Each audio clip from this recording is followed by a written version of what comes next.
Hello guys, সবাইকে স্বাগতম কিউগ্রাফ এক্সের আরেকটি নতুন ভিডিওতে। আজকের ভিডিওটা মূলত একটা রিকোয়েস্টেড ভিডিও।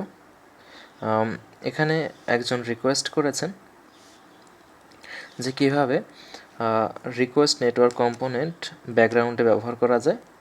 তো আজকে মূলত আমি সেটাই দেখাবো, স্কেচওয়্যারের মাধ্যমে কীভাবে ব্যাকগ্রাউন্ডে নেটওয়ার্ক রিকোয়েস্ট পাঠানো যায় এবং সেখান থেকে ডেটাকে গেট করা যায়। এটা মূলত নোটিফিকেশান সার্ভিস বা অন্যান্য কাজের জন্য ব্যবহার হতে পারে। তো চলুন শুরু করা যাক। তো পুরো একটা প্রজেক্ট তৈরি করব যার নাম হবে ব্যাকগ্রাউন্ড নেট রিকোয়েস্ট।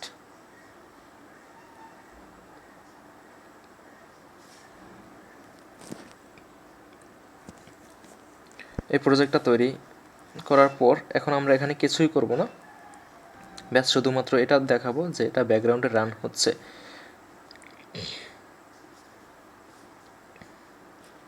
তো এখানে আমরা একটা ব্যাকগ্রাউন্ডের কম্পোনেন্ট নেব। এখানে আমাদের যে কম্পোনেন্ট আছে, তো এটা আমরা এখানে এক্সিকিউট নামের এই আমরা কম্পোনেন্ট নিয়ে নিলাম। এরপরে আমরা ব্যাকগ্রাউন্ড যখনই অন ক্রিয়েট হবে বা যখনই এটা আমরা ক্রিয়েট করব, আমাদের প্রজেক্ট যখনই আমাদের যে অ্যাপ্লিকেশনটা যখনই ওপেন হবে তখনই আমরা এটাকে ওপেন করতে চাই।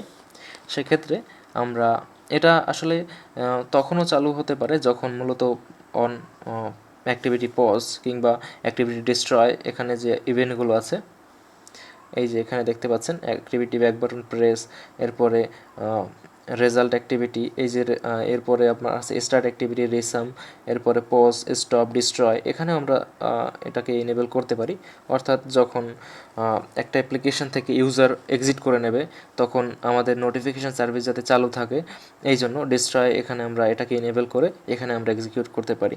তো আমরা মূলত এখানে অন ক্রিয়েট অ্যাক্টিভিটি ব্যবহার করে সেখানে আমরা এক্সিকিউট করব আমাদের ব্যাকগ্রাউন্ড সার্ভিসকে।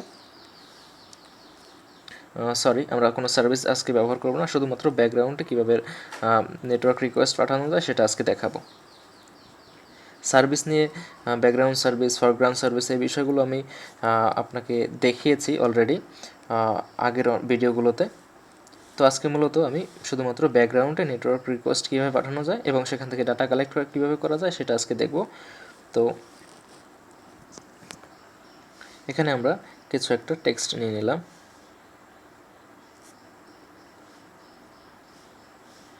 তো এখানে আমার কাজ শেষ। এরপরে কম্পোনেন্টে যাব। কম্পোনেন্টে এখানে যাওয়ার আগে আমরা একটা নেটওয়ার্ক রিকোয়েস্ট কম্পোনেন্ট যুক্ত করব।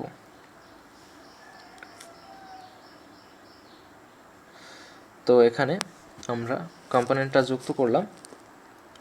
এরপরে যখন রেসপন্স হবে তখন কি হবে?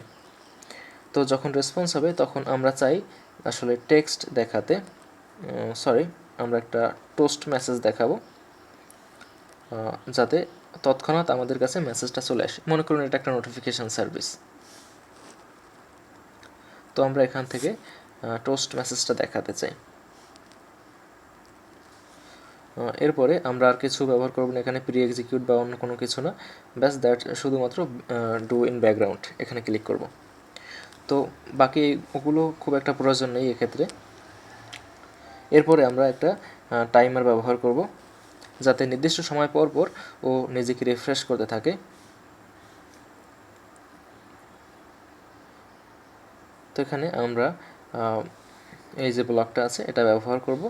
এখানে আমরা 100 ms বা 100 মিলিসেকেন্ড পর পর আমরা ব্যাকগ্রাউন্ড রিফ্রেশ করব। ব্যাকগ্রাউন্ডে আমাদের যে নোটিফিকেশান সার্ভিস আছে বা আমরা যে রিকোয়েস্ট পাঠাচ্ছি সেটা মূলত আমরা এখানে লিখব।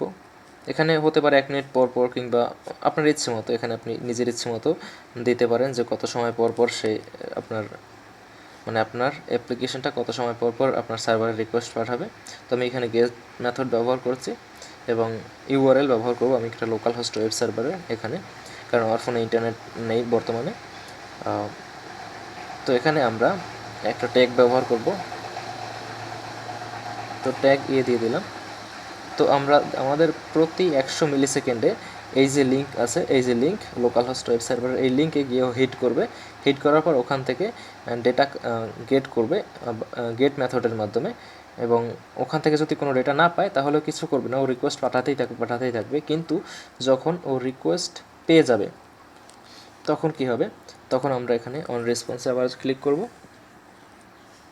এখানেও টাইমারকে অফ করে দেবে যাতে ও আর রেসপন্স মানে রিকোয়েস্ট আর না পাঠায়।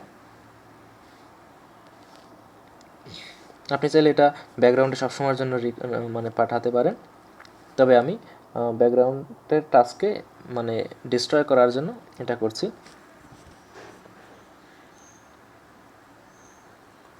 তো আমরা এখানে আর কিছুই করব না, ব্যাস আমাদের একটা টাইপ রিটার্ন করতে হবে, একটা স্ট্রিং রিটার্ন করতে হবে। তো আমরা যে কোনো একটা স্ট্রিং এখান থেকে রিটার্ন করে দিলাম, তৈরি হয়ে আসবে। তো এখানে দেখতে পাচ্ছেন আমরা রিটার্ন করছি। এরপরে আমাদের আর তেমন কিছুই করার নেই, শুধুমাত্র আমরা যাতে বুঝতে পারি আমাদের অ্যাপ্লিকেশনটা ব্যাকগ্রাউন্ডে রান হচ্ছে, এই জন্য আমরা একটা লগ ব্যবহার করব।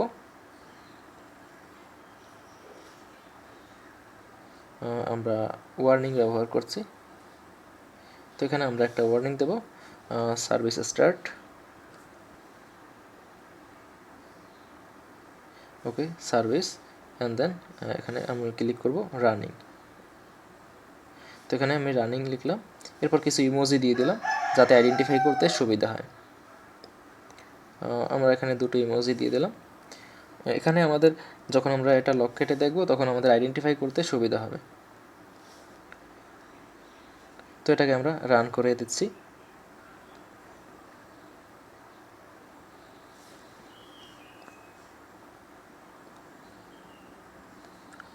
তো এখানে দেখতে পাচ্ছেন আমাদের যে অ্যাপ্লিকেশন ওটা বিল্ড হয়ে গেছে। এখন এটাকে আমরা ডানে ক্লিক করব, এরপর আমরা লক কেট রিসিভার এটাকে অন করে দিই, এরপরে আমাদের লকগুলো সেভ হতে থাকবে ওখানে। তো এখানে দেখতে পাচ্ছেন আমরা এখান থেকে এক্সিট করে যাচ্ছি, কিন্তু দেখতে পাচ্ছেন এখানে ব্যাকগ্রাউন্ডে প্রতি 100 মিলি সেকেন্ডে ও রিকোয়েস্ট পাঠাচ্ছে। আপনি দেখতেই পাচ্ছেন এখানে লক কেটে সার্ভিস রানিং, এই যে মেসেজটা এটা কিন্তু চলতেই থাকছে, এটা চলতেই থাকবে যতক্ষণ পর্যন্ত আমাদের এখানে কোনো নোটিফিকেশান পাওয়া যাবে। তো আমি নোটিফিকেশানের জন্য ব্যাস আমি সার্ভারটাকে ওপেন করে দেব। তো সার্ভারটাকে ওপেন করলে ও সার্ভারের সঙ্গে সঙ্গে হিট করবে আর ওখান থেকে ডাটা কালেক্ট করে আমাকে দেখাবে নোটিফিকেশান হিসেবে। আপনি দেখতে পাচ্ছেন এখানে যখনই আমি ক্লিক করব, স্টার্ট সার্ভারে ক্লিক করব তখনই ও মূলত একটা মেসেজ পাঠাবে আমাকে, টোস্ট মেসেজ। তো দেখতে পাচ্ছেন এখানে টোস্ট মেসেজ চলে আসছে, দেখতে পাচ্ছেন। এখন আমাদের সার্ভিস যে ছিল সেটা কিন্তু আমাদের এটা অফ হয়ে গেছে। তো দেখতে পাচ্ছেন এই পর্যন্ত ছিল এখানে, এরপরে আর সার্ভিসটা রানিং নেই, অর্থাৎ সার্ভিসটা অফ হয়ে গেছে।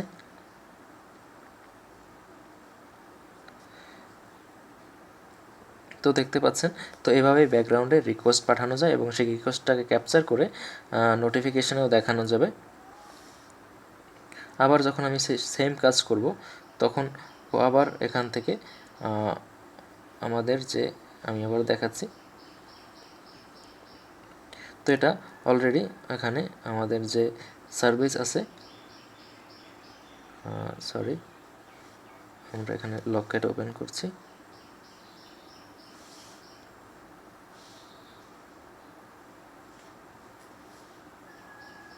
আমাদের সার্ভার এখন বর্তমানে অন করাই আছে। তো এবার আমরা দেখব আসলে, সরি এবার লকেটটা আমি ক্লোজ করে দিয়েছি।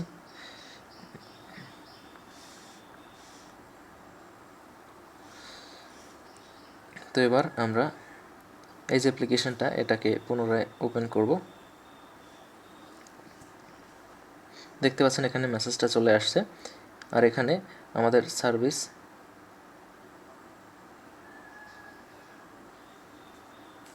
এখানে আপনি খেয়াল করলে দেখতে পাবেন এখানে মাত্র 4 বার রিফ্রেশ হয়েছে এবং সাথে সাথে ও ডেটাগুলোকে ক্যাপচার করতে পেরেছে। তো এরপর এটাকে আমি স্টপ করে দিলাম। স্টপ করার পর এটাকে আমরা আবারও রান করাবো।